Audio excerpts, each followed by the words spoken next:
started phase 1 immediately to help the situation. That's one of the things I wanted, after I heard you, I just wanted to make sure I get that point across. Right, are you asking me for visitors, should they wear masks on phase 1? About starting it now, because numbers are up. We don't know about the deviants, and the other factor I just said about mammals. Well, we don't know what's happening, and the only way you're going to get a handle on it is help curtail it and pass it on. So obviously the work that I've done over the years, I would support that. I mean, I think it's the virus, even for this mask that I'm wearing, it's not a tight seal around my face, and the virus can get through. So if you have 2 masks, if you're infected and you're a visitor, and I'm the employee, that's doubling the effort to the good side. But if I'm wearing a mask and you're not, and you just happen to, not on purpose, but cough in my direction, it's very possible the virus could come in up through the nose piece and then up in your mouth and or in your nose. And so when you double up the protection, it's like wearing a 2 bulletproof vest, you know? I mean, it will protect you. I mean, I support that. I support any effort to help eradicate this. I don't think, if we continue on like this in the country and there's not a unified manner of managing this, it's going to get worse. It's almost a guarantee it'll get worse. Well, I actually was talking to a surgical nurse that I know, and we were having a great discussion on this. And I asked her, I said, so you're not in favor of the mask? She wasn't in favor of the mask right now, or getting the shot. And I said, so you go into the surgery room, you put a mask on, protect that patient, don't you? Because you don't know what you're going to be breathing, expelling over that patient while you're operating. She said, I never really thought about it that way. So it's just a different view of a mask, how it's being utilized, and it's never questioned. You expect it because it's a life-saving for infection in an operating room. And I know it's sterile, but still, a mask does curtain it. That's what I'm trying. That's the point I'm trying to get to. So there's a lot of misinformation. What Commissioner Buxton stated earlier is right. There's been a lot of misinformation that's come down the conduits from our leadership at CDC and World Health Organization and things like that. But we've learned a lot from that information too, as a whole in the country. But what we're applying here is the basic covenants, the principles of protecting ourselves from the virus and doing our part to help stop it dead in its tracks. And I've heard, the vaccine is not really FDA approved, and I understand some of our young people have concerns with that, but our processes here in the United States they're put into practice to help protect us. But we know now that the vaccine works. The Johnson & Johnson, the Pfizer, and Moderna, we know they work. I mean, I know that they have different efficacies, but we watched the numbers drop down. Now we're watching them going up because we have a Delta variant that's a lot more aggressive than the COVID-19. And while there are breakthrough cases for people who have been vaccinated, it is rare, and even more rare is a death as a result of that, or a hospitalization. So we know that the vaccines work, but unless we take all the steps together, the vaccine and wearing the mask and all the precautions that's required, this virus is just going to be happily circulating around in the air, no matter where we go. It needs to be an aggressive stand, and it's hard to, it's hard to instill in everybody the sense of urgency that perhaps maybe I feel from my travels and from the folks that I talk to in public health, not just here in the state, but at the federal level too, for various things. And I'm trying to convey, I think, what is a sense of urgency from people who are a lot smarter than me, who are looking through these microscopes and we're, and trying to make right decisions and right discoveries so that we're all protected. But But I like the policy. I think it's a well-written policy, and I think it's a good vehicle for the county administrator and leadership to use, so that we don't. You can either get in or you don't. They can either y'all can either enact it or you don't have to. But at least you have the document that you can use to move forward if you have to. Commissioner Sweeney? Thanks, sir. So, Chief, first of all, thanks for coming down and answering these questions. I'm going to ask what Mr. Buxton's probably going to ask. Have you talked to Bay Health or any of the... Bay Health is, counterpart? so I get the census information from the hospital, and typically, it's not uncommon that they go over 100% a census in the hospital. I can tell the commotion that you heard back earlier was there's approximately 70 people on hold in the emergency department right now. I don't know what's wrong with them, but they're swamped. The numbers in the hospital, of course, are going up, and the amount of, even for the folks that have the vaccine, some of them will be exposed and experience symptoms, and they're showing up in the hospital too. But I don't exactly have those figures in front of me right now, but I just had a 2-hour.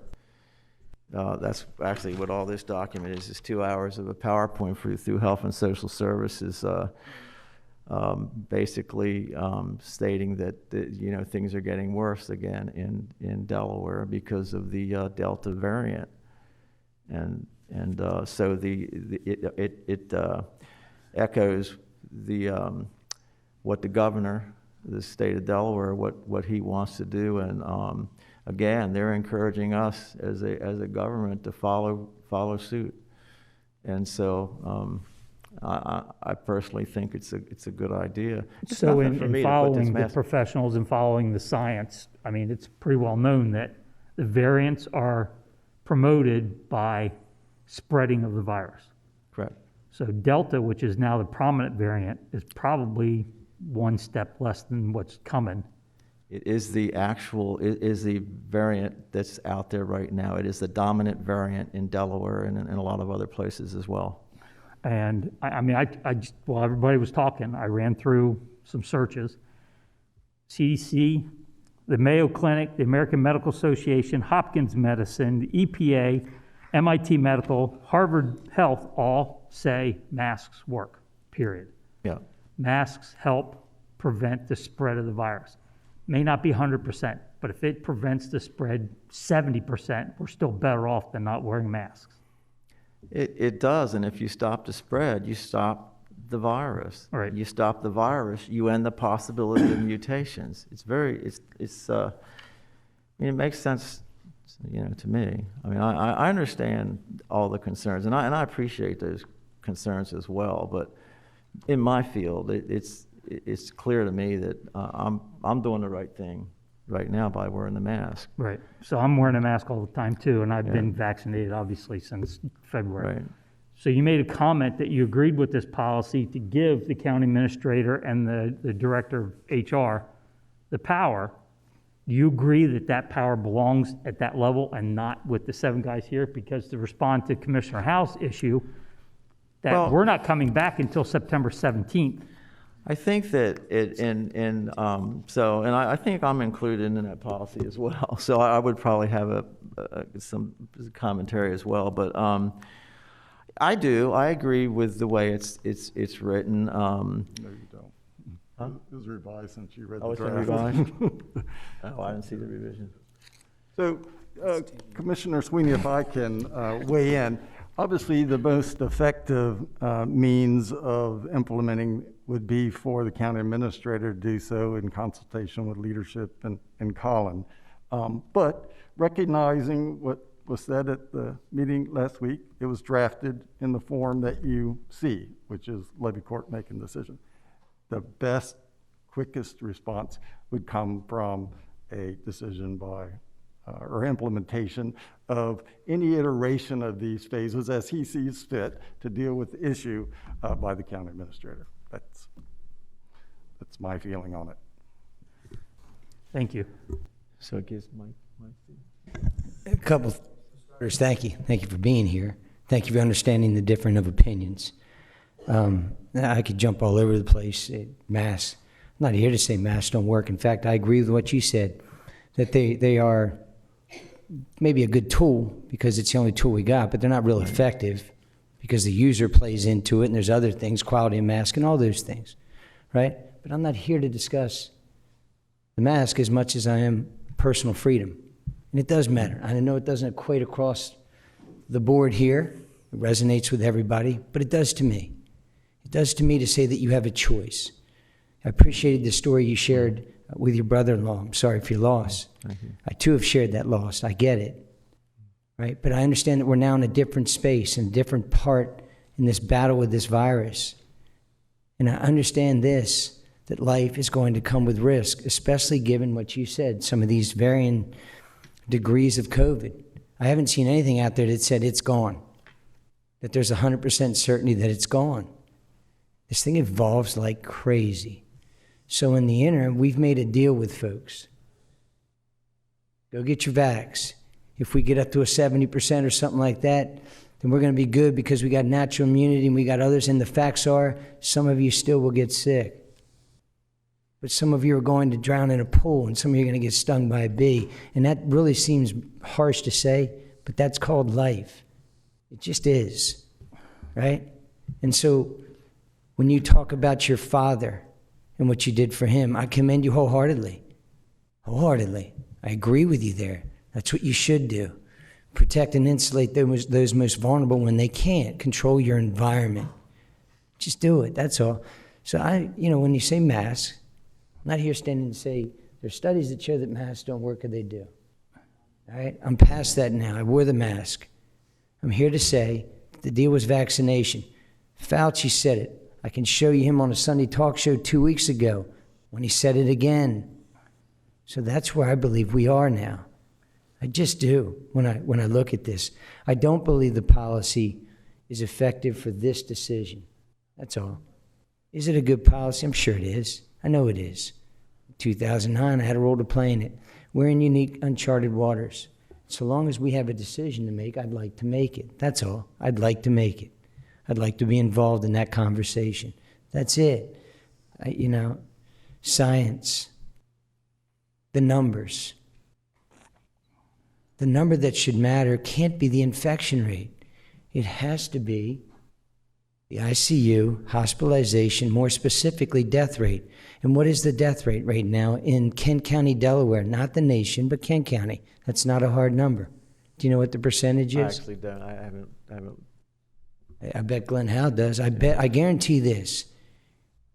It is exceptionally small. Your response is going to be, what death is worth this? I understand that, but there is no evidence to show that we're ever going to prevent it in its entirety. So we have to live with an element of risk if we're going to live free. That's it. I know Mr. Sweeney's jumping in. I'm trying to jump back. So it's if I could just make, and I appreciate your comments, Commissioner Buxton. It's not just about the death rate on this virus. Some people who get the virus do recover, but not well, and they have symptomatology downrange. We prevent that short of not living. The answer is going to be just give up a couple freedoms, like wearing a mask. I get that. I don't agree with it, but I get it. Commissioner Sweeney. Thank you, sir. And this will be my last comment. Then I appreciate Mr. Buxton that we move forward and vote on this. I also believe in personal freedoms. However, me going home and swimming in my pool tonight and dying from drowning is not going to spread to anybody at this desk. Me being killed in a car tonight is not going to spread to anybody at this desk. So I'm not only taking care of my personal rights by wearing the mask or getting vaccinated, I'm protecting you guys from me giving it to you and possibly Joanne Maston getting it and because of her illness, dying from it. Or Commissioner Angel or Commissioner Hall. I'm preventing you guys from getting by wearing a mask, and that's what I think this policy does. This policy prevents the county from spreading that, and that's the thing that we need to do. So, In your example, good points. You're not protecting me because I already protected myself. So I appreciate you wearing your mask, but you can take it off now. Because I took the vaccination and I accept the risk of walking around now without the mask. It is what it is. And if harm comes my way, I'll accept that risk. That's where I am in this situation.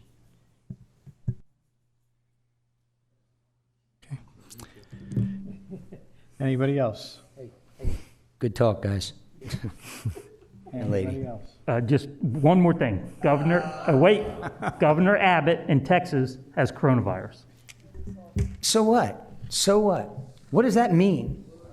What Hopefully does that mean? He got it from somebody else who probably was Close the not borders wearing and we'll masks. have a conversation about that. How about that? What does that mean? Whatever. Okay. You had to go there, see? You couldn't just let it go.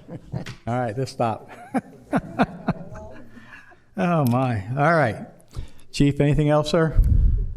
No, I would just, I appreciate the opportunity to address the Levy Court, and I come across perhaps passionate about my beliefs because I am passionate about my beliefs on this, and I've seen up close and personal what it does to individuals who are, in fact, as you all have too, and it's the strain on my department too, that the things we have to do to protect ourselves when we're in the field.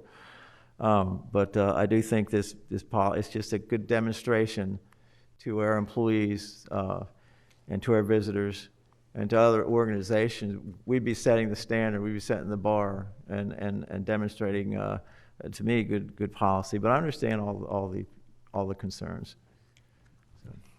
Mr. Angel, and if I could have one last word so that Colin doesn't have it. So my recommendation would be, if you're inclined to move forward, that you simply authorize the county administrator to exercise his, masking requirements and testing requirements as he sees fit in consultation with leadership and the Director of Public Safety, rather than having to come to Levy Court for each phase. I understand what you just said, sir, but the one thing I got to ask again, I asked Chief Faulkner, was move phase 3 for the public wearing masks to phase 1 for the protection of our employees and anybody coming in this building. I think if you're going to fully protect your employees, you both wear a mask. The employees, if you're going to fully protect the employees, The public's walking in, it's less likely they'll infect anybody. correct. Because once they take the mask off or go back to their desk, if the virus is still in the air, they still can catch something if the other person is not using their mask. That's correct. That's what I want to make sure I try to prevent. That's why I'm asking that question. So take phase 3, all the public visitors coming into the building, we add it to phase 1. Yeah. Right now, as the numbers are up, the administrator then can, as soon as the numbers go down, we can. I believe the numbers, sir, the numbers would support that, and I believe that's why the governor has taken the posture that he has. That's the what I wanted to hear. posture, Thank you. Which includes testing every week for those that are not vaccinated, and certainly the ones that are vaccinated don't have to, but they still have the mask, even for mandate that's out there now. I mean, to me, that's doing the right thing. And we're not just protecting; we're protecting our public too. So if we're both wearing masks, we're protecting, the maximum that we can under the current, products that we have to do that. Commissioner Angel, how would we address the public that comes into the library or into the gym? Well, or outside in a practice out in the fields? County Administrator Pettermash. Thank you, Mr. Angel. We had, up until June, we did have a mask requirement, and people that were at the library wore masks. We didn't have the programming that we've engaged in since June. We were limited to pretty much pickleball, and those pickleballers wore masks when they played pickleball. I realize that will be a significant impact on programming inside the building. because they've also ventured into basketball and some other more active sports inside. Obviously, the outside activities, soccer, lacrosse, outside would not, at least at this point, be affected by a mask requirement, but it may curtail indoor activities, active sports and things. Okay. Thank you all. Oh, excuse me, Commissioner Maston. Yeah, Commissioner Angel, then under phase 2, bullet 2 would have to be removed.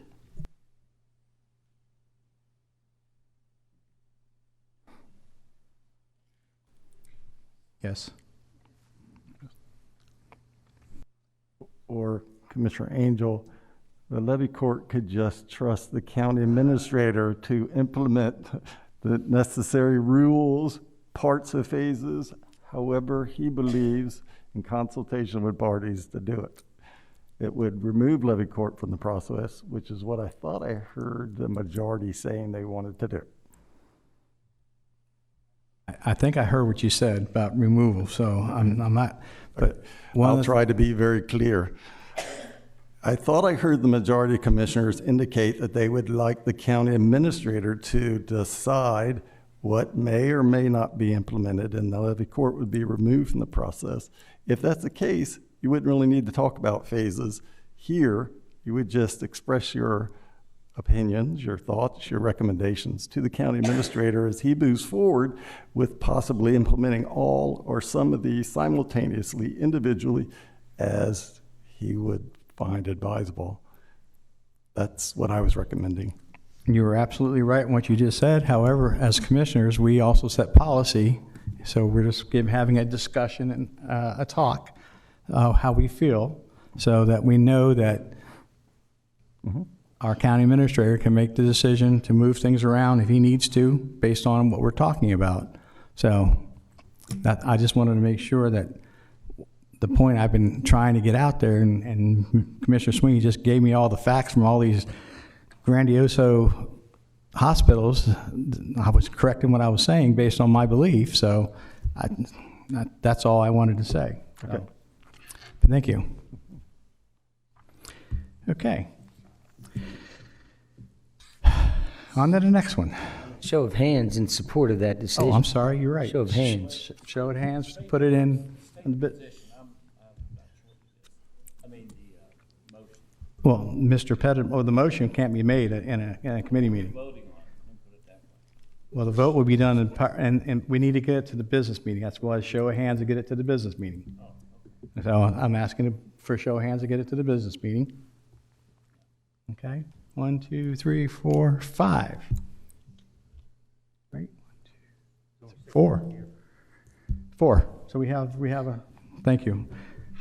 I was sorry, but the president was texting me about couldn't zoom in. So it threw my mind off. So excuse me. All right.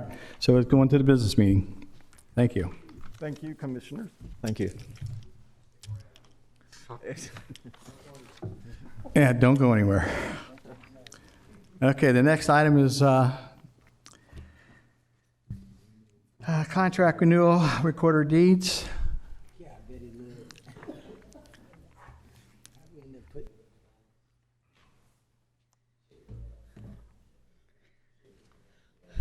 Good evening, everybody. Hi, Vanessa. Hi. Our Kent County Recorder of Deeds office currently leases our software from Avenue Enterprise Solutions, LLC for our office records management, workflow, and imaging of deeds documents, as well as the maintaining of our public website of land records. This year, this is a 5-year software contract renewal for a total of $342,900, which is budgeted annually within the deeds operating budget. There have not been any price changes on this contract since 2011. Although it is not a new contract or service, this is the first contract that we are entering with Avenue because this service is a result of buyouts and mergers. I respectfully request to move to approve this 5-year renewal of the contract for office records management, workflow, and imaging of deeds documents for the total amount of $342,900 with monthly payments of $5,715 to Avenue Enterprise Solutions LLC, which is already budgeted within the deeds operating budget. Thank you for your consideration. Any questions for Vanessa? You just won tonight, Vanessa. Yay. Okay, thank you very much. Thank you. Any public comments on these 3 items? Any public comments on these 3 items? Mark, anybody online? If there's any callers who joined the WebEx via the telephone, you can press star 3 to raise your hand, star 6 to unmute if you would like to comment on any of the previous items discussed.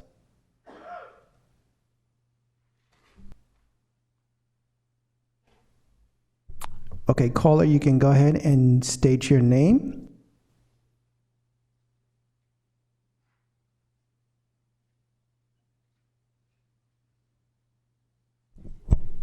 If you press star 6 on your phone. Hey, Mark? Do you hear me, Mark? Yes, I can hear you. Hello? Commissioner Pepper, yes. Hey, how are you? I'm doing good, Mr. President. I heard most of the discussion.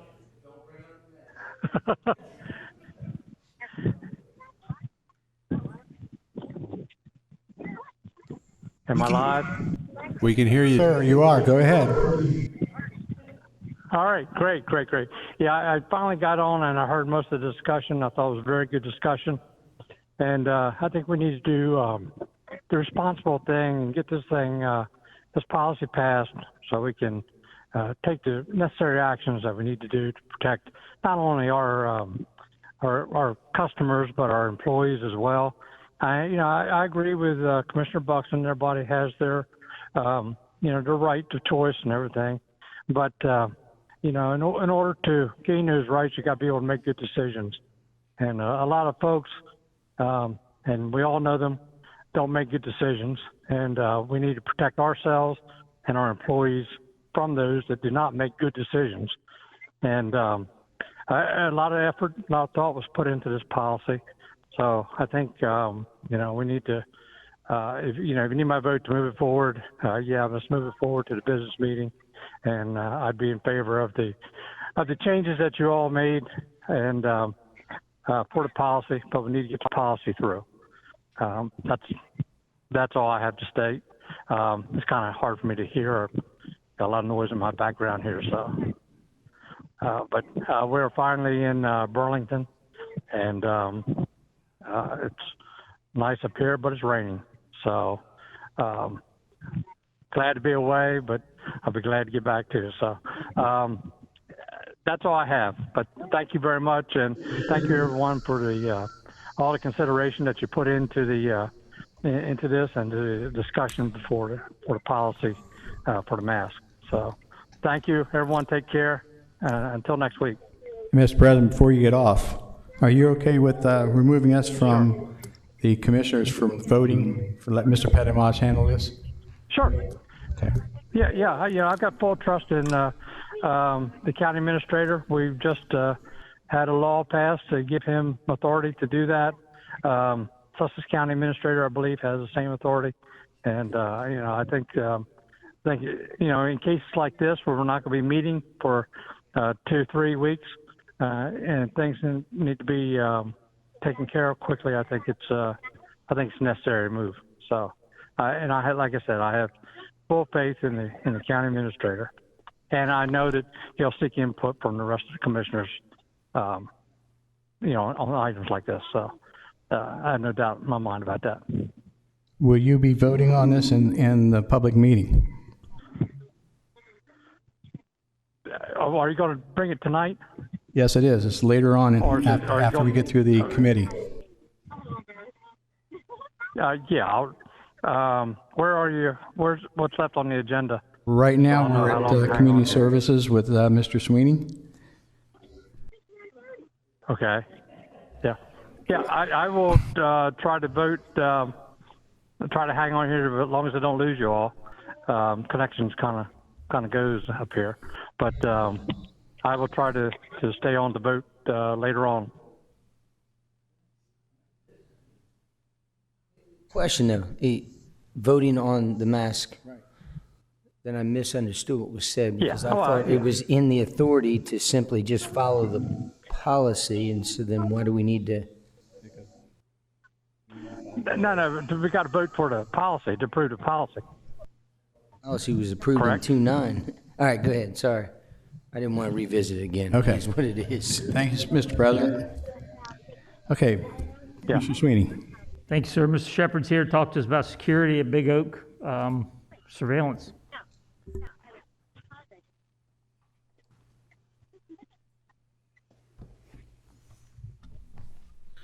Hopefully this is quicker than the other one. So as you know, we've built a restroom facility at the north side of Big Oak Park near the ball fields. It's been a successful project. We did notice that we did come in under budget, which is awesome, but it also let us know that we did have an opportunity to add video surveillance to that side of the park where we have none at all. It is, well, previously, before COVID, was a pretty vibrant part of that park with a lot of softball and walking and stuff like that. Still a lot of walking, not as much softball and other play at this point, but hopefully in the near future that'll come back. So we reached out to Advantech because we work with Advantech on all of our video surveillance projects. They gave us a price quote on service for that particular facility. It's really a two-part project. The first part of it is to provide surveillance to the front end of the bathroom facility, which is the doors. So essentially, we'll be able to know people going in and out. No view in, obviously, but just the in and out and along the trail along the front end of that particular facility. And then we thought that since we wanted to have more surveillance of the entire park area on the north side, that they would put up a pole to provide 3 cameras that would provide us good view of all the 3 ball fields. That project proposal came back $25,550. The contract also includes the $15 per month, which is the video health monitoring plan, which we've talked about that here and other things many times, so I hope you understand that. Additional costs, which really aren't included in this contract, which we're here today, is we'll need to get a cellular modem for the data, and then a data plan through Verizon, which will just be handled through the operating budget for FY22. I think it's a slam dunk. It really provides us the ability to go back and look at what's happened there. It's not necessarily going to be a truly live system. We will be able to dial in, of course, and by dial, that's an old term, I apologize. We'll be able to network in, but we won't be live streaming anything at that particular point. But pretty simple project. Still, the project is going to be under budget. And in the memo, it does state that half of this project is virtually being paid for through the ORP funding. So kudos to Mike Rigby for doing a very good project for you. Any questions? Mr. Shepherd, so we don't have anybody actively watching the cameras 100% of the time. It's only reactive. For Big O currently? Yes. Or No, for this particular with project? It will still be reactive.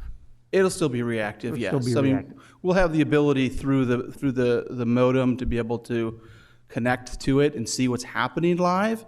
Right. But because it's going to be purely cellular data, we're not going to be streaming it constantly, because I think we all understand from the public safety building that could take up an enormous amount of data and force us to go a different route. So this allows us still the ability to go to a browser in my office, Mike P's office, Sam Vasquez's office, Mike Rigby's desk, click on a thing, log in, and you'll be able to see what's going on in those cameras. Right, so what I don't see is any recording capabilities. Recording? Yes, So it comes with a DVR. it does or come it's with a NVR, DVR. excuse All me, right, not I a didn't see the DVR. DVR Yeah. suggested in the proposal. Because that's kind of important for when somebody says, hey, Jeremy, I got to the park today and someone broke in last night and we find out that we didn't have that on video. There's an NVR There's an spec NVR. as part of Yeah. it, yeah. Where's that The NVR? HD network video management system shall include the installation Oh, of I see it at the very one bottom, okay. Under the scope milestone of network work. Gotcha. video Okay. recorder. It's 4 And- terabytes, 30 days approximate of storage, and of course that depends on. Where's the NVR going to be? Is that at the? It's located, it'll be located inside the concession area of it, yeah. All right. So And we the have other- electric, we got everything, Perfect. just should be a quick job. Any other questions for Mr. Shepherd on this? Seeing none, move this forward to the ensuing business meeting. 6 hands. Thanks, Mr. Shepherd. Anybody on the phone or in the audience have any public comment on security cameras at Big Oak Park? Seeing none, back to you, Mr. Vice President. Thank you, sir. Ms. Maston. Okay, the first item on the finance agenda is the 2021 Kent County Property Reassessment Project, and I believe Mrs. Durham is here.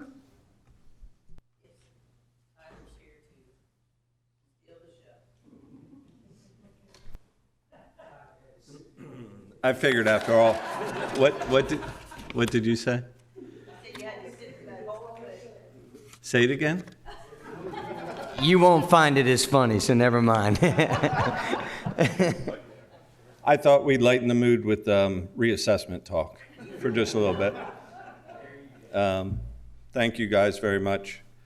The county has contracted with us through a process, and what I'd like to do is just quickly as I can, go through just an overview of how we got here and what the process is for anybody listening online for you guys, and then answer any questions you have. The county is, my name's Paul Miller, by the way, with Tyler Technologies. I've been with Tyler about 25 years. The process, the county, all of Delaware, all 3 counties go by a base year assessment system, which means when they go through a reassessment like you're embarking on now, those values are set in stone until the next reassessment. The last reassessment, I was a junior in high school, 1983, to give you a perspective of how long it's been. That's not uncommon at all. As far as, I live in Pennsylvania, we do a lot of work in Pennsylvania, 67 counties, they too have a base year system. They too, most of their reassessments are conducted as a result of a lawsuit. Not all of them, but quite a few of them. All 3 counties, just for some history that I'm sure you guys all know, all 3 counties were sued, and with the base year system, it's a valid way to reassess, or a valid way to value properties, but through time, the equity, the ability to maintain equity, which is the whole purpose of assessed values, which is to collect taxes based on the value of one's property. Once you assess, it's a very solid way to do reassessment and to determine who should pay what based on the value of their property, but through time, that becomes less and less true. So it's quite easy for lawsuits to be successful like they were here. So the county's going to embark on a roughly 30-month reassessment of all properties. And we're going to determine a current market value of all properties. It's a very confusing thing because most people look at their assessment and they know it doesn't relate to what their property's worth. It relates to what their property was worth in 1983, which gets further confusing because what if my house was built in 2005? It wasn't even built in 1983. To hear you guys discuss the masks was interesting because it's surrounded with misinformation and confusion. So for 90 minutes, 2 hours, we sat here while people tried to work through it. Reassessment, oftentimes, that is what happens. Nobody's been through it. They look at their assessment. they say there's no way this matches current market value. We go through the process of explaining to them that it will now. We go through the process of explaining how that could affect their taxes. We go through the process of explaining why it's important that we go through the process.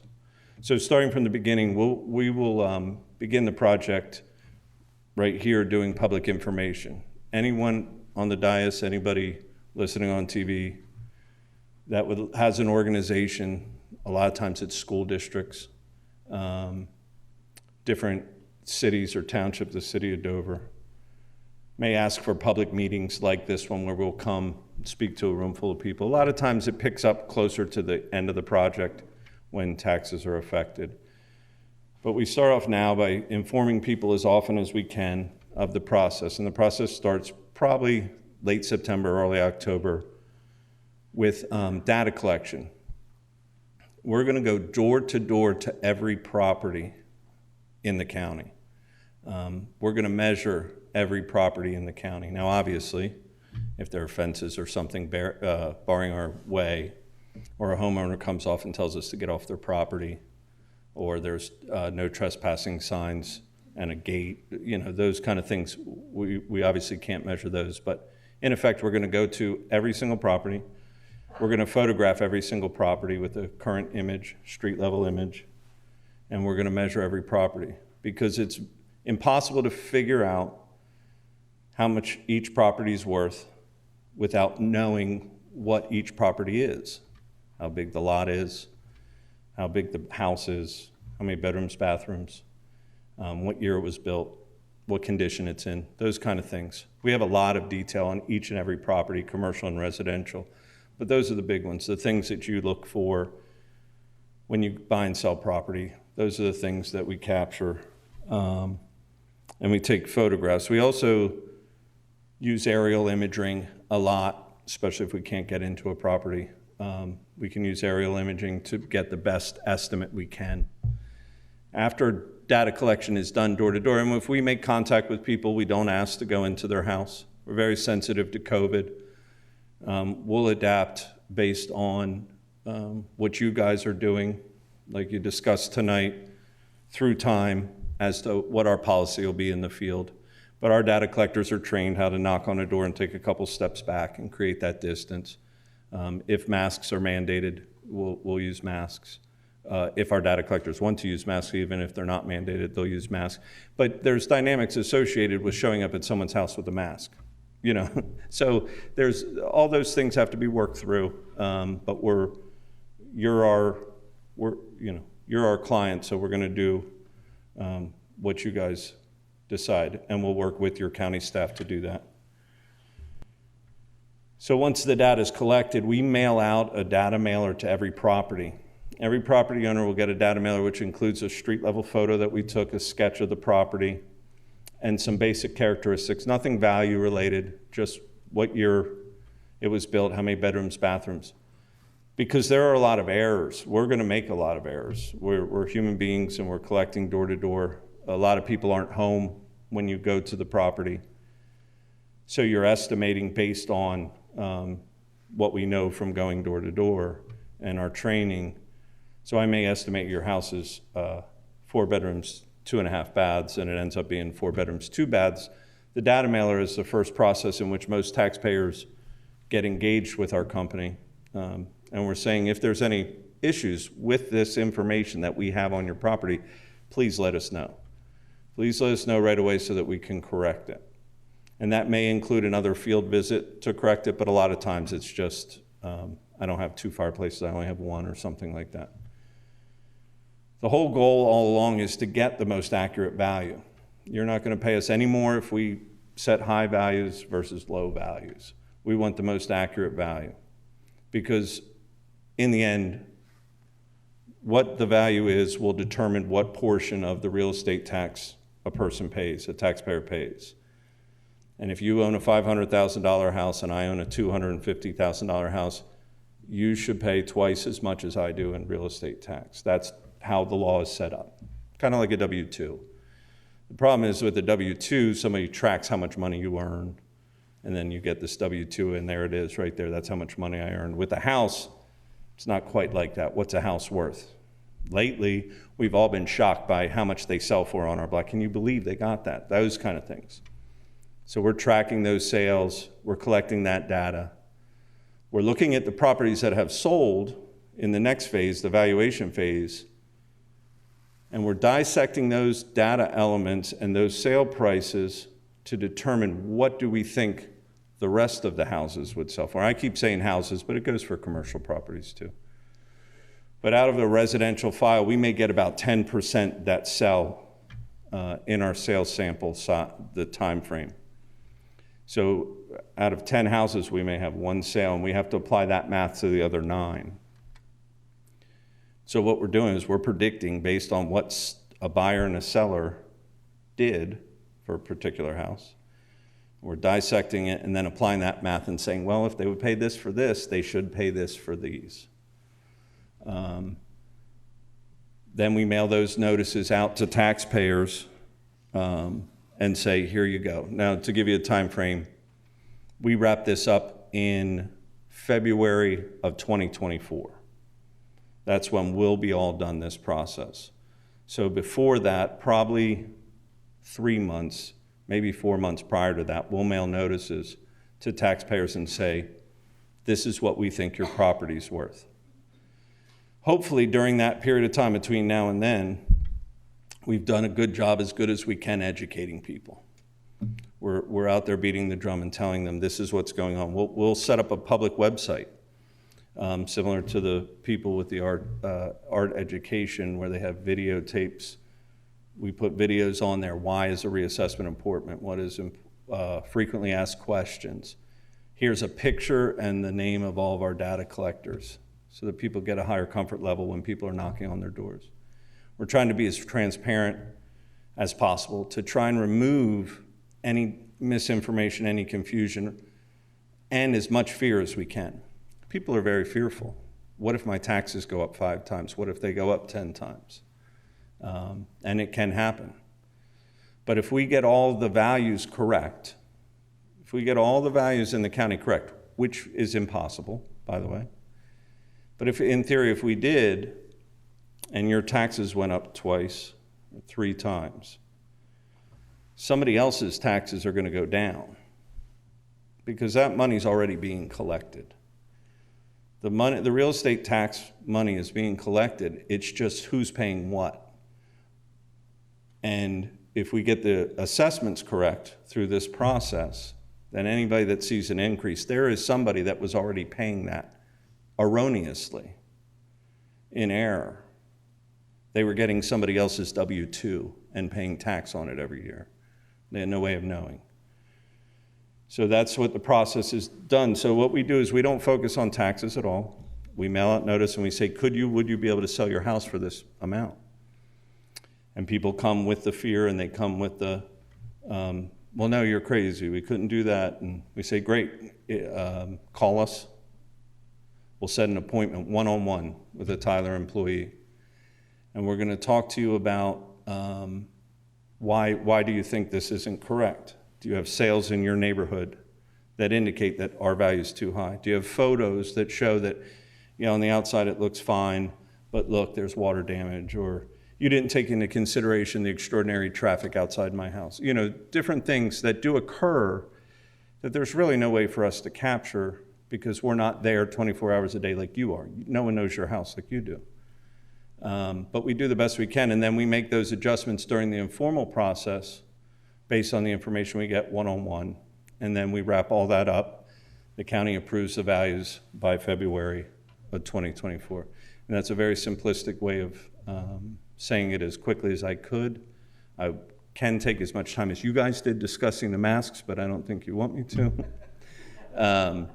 So I think that's basically it in a nutshell. We've been doing this process every 5 years in the city of Dover for about the last 20 years.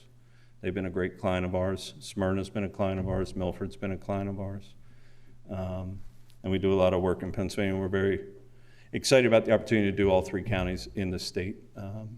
So any questions you guys have, don't hesitate. Yes, sir? Commissioner Sweeney? Thank you, ma'am. So you'll do public meetings ahead of time. You'll do data collection at every door. You're going to do some type of remediation.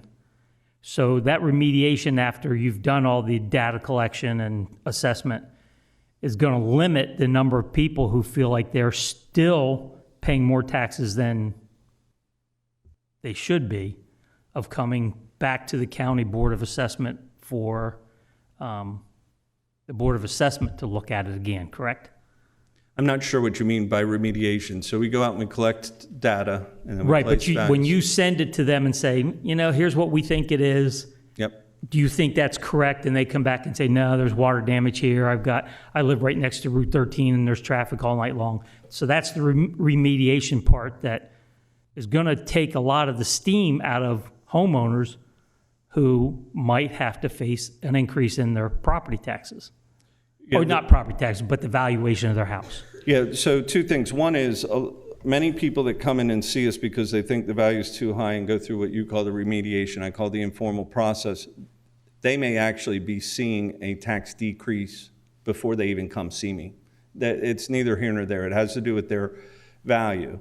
But what I think you're saying is the informal process will cut down on the number of appeals that go to the county tax boards. That's correct. Yes. It oftentimes cuts it in half. We don't shy away from appeals because statistically there's going to be a certain number of appeals, and in any county there's a certain number of people that just want to fight no matter what.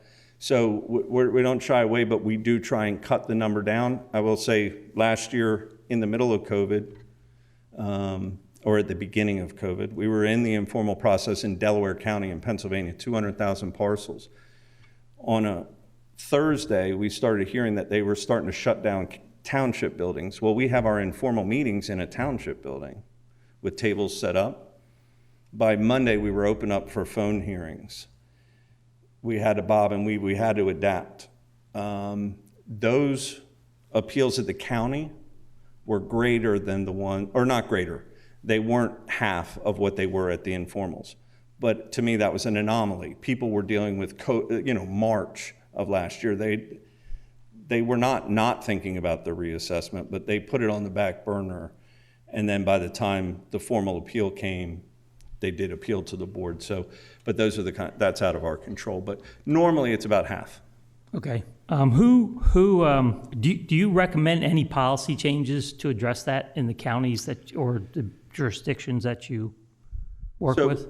There's an attorney in Sussex County that we were dealing with for the contract negotiations that called me about, I'm not a lawyer, I don't know your laws as far as appeal boards go, but he indicated, right or wrong, I don't know, that there was a limitation that your county tax boards are an extension of your judiciary, and I think you're allowed to have one.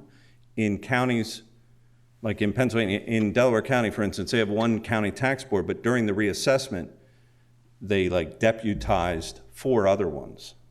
So they had 5. So no matter how many people appealed, because statutorily they only had a limited amount of time, the lawyer down in Sussex was starting the process to try to see if they needed to make changes to the state statute to allow counties to do that. And I can put you in touch with him to see if he's gotten anywhere. That was literally 6 weeks ago or 2 months ago that I talked to him about it, so I don't know. But that's a good question to ask, to be prepared for that kind of thing, because I think you guys get 1 or 2 appeals a year. I don't think it's many. And during a reassessment, I would imagine you can count on thousands. Right, so my biggest fear is, any homeowners that expect a recovery.